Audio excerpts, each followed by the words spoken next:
Здравствуйте, смотрите в сегодняшнем выпуске. Делегация Туркменистана во главе с председателем Меджлиса прибыла с рабочим визитом в Анкару. В МИД Туркменистана прошла встреча с парламентской делегацией Европейского Союза. В марте жители Туркменистана ожидают 4 нерабочих дня и другие новости.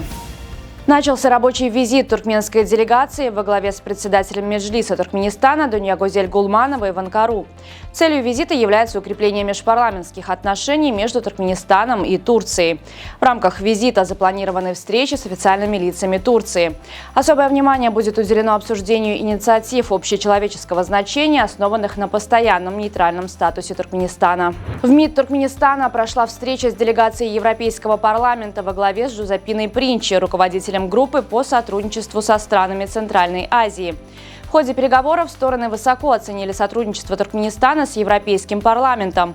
Туркменская сторона подтвердила приверженность развитию многопланового сотрудничества с ЕС как в двустороннем формате, так и в рамках формата ЕС Центральная Азия. Согласно опубликованному в начале 2025 года производственному календарю Министерства труда и социальной защиты населения, туркменистанцы отдохнут в марте 4 дня.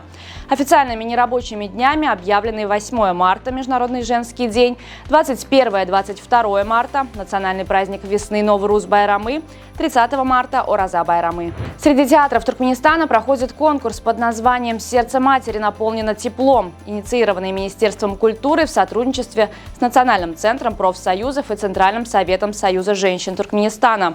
Итоги конкурса будут подведены 1 марта на сцене Национального музыкально-драматического театра имени Махтумкули. В МИД Туркменистана состоялась встреча заместителя министра иностранных дел Ахмета Гурбанова с заместителем директора канцелярии иностранных дел Народного правительства провинции Ганьсу Китайской Народной Республики Чжао Цзюнь. Стороны отметили динамичное развитие туркмено-китайских отношений. Отдельное внимание было акцентировано на важности контактов в культурно-гуманитарной сфере. Крупнейшее событие туристической индустрии – выставка ITF состоится 25-26 сентября в Стамбуле.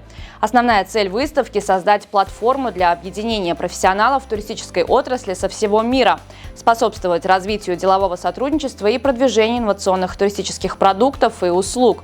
Программа включает выступления экспертов и тематические заседания, которые откроют новые перспективы для участников рынка. Особым событием выставки станет гала-вечеринка, запланированная на вечер 25 сентября.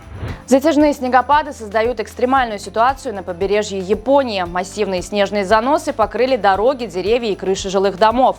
В городе Минамио-Нума толщина снежного покрова достигла почти 4 метров.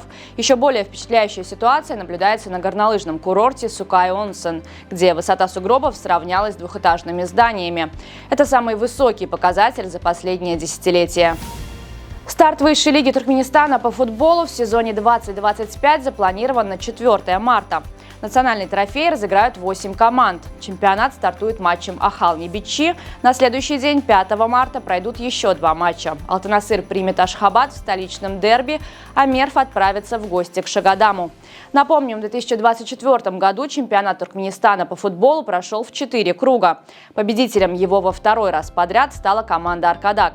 Серебряные медали национального первенства завоевал Ахал, а бронзовые – столичный Алты-Насыр. На сегодня это все. Желаю вам хорошего завершения дня. Увидимся завтра. И не забывайте, что Туркменпортал – ваш самый надежный источник новостей.